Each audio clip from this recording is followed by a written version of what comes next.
Assalamualaikum warahmatullahi wabarakatuh. Halo Sobat Sehat RSU UMM.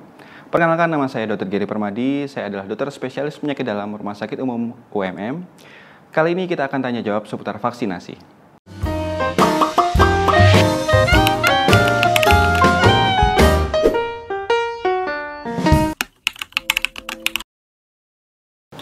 Vaksin merupakan produk biologi yang berisi antigen berupa bagian dari mikroorganisme atau zat yang dihasilkannya yang telah diolah sedemikian rupa sehingga aman diberikan kepada individu, di mana individu yang divaksinasi akan terbentuk kekebalan secara aktif dan spesifik terhadap suatu penyakit tertentu.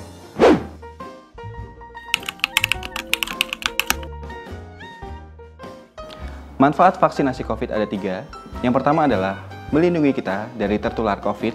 Yang kedua, bila kita tertular, maka kita akan terhindar dari penyakit yang berat.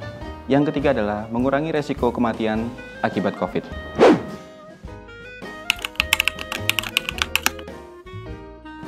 Efek sampingnya beragam, bersifat ringan, bersifat sementara, dan tidak selalu muncul. Efek samping yang sering muncul adalah demam, nyeri otot, ataupun nyeri sendi. Yang perlu diperhatikan adalah meskipun vaksin memiliki efek samping, namun manfaatnya jauh lebih besar daripada efek samping yang bisa ditimbulkan.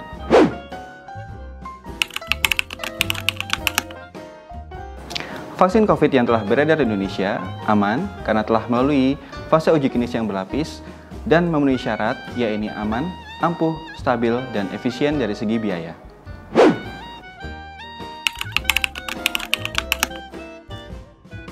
Efektivitas vaksin COVID tergantung dari jenis vaksinnya. Sinovac kurang lebih 50%, AstraZeneca 70-80%, Moderna 94%, dan Pfizer 80-95%.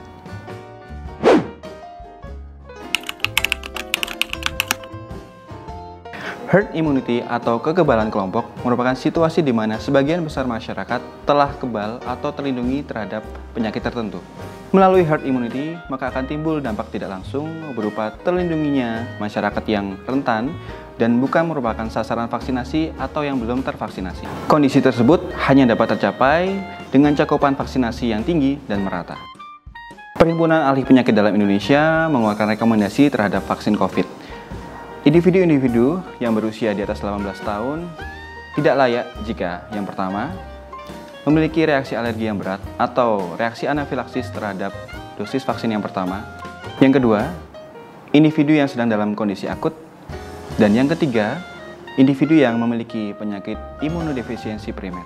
Individu yang memiliki penyakit autoimun layak diberikan vaksinasi jika telah dinyatakan stabil.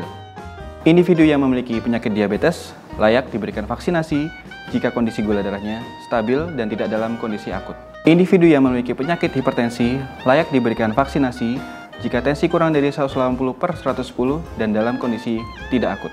Individu yang memiliki penyakit gagal jantung layak diberikan vaksinasi jika dalam kondisi stabil dan tidak dalam kondisi akut.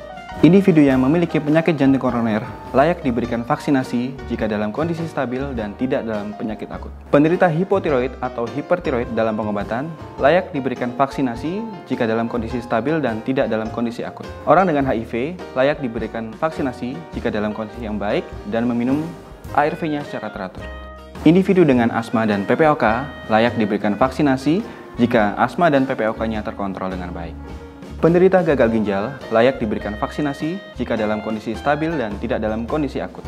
Alergi makanan bukan menjadi kontraindikasi dilakukan vaksinasi COVID. Demikian Sobat Sehat Tanya Jawab kita kali ini.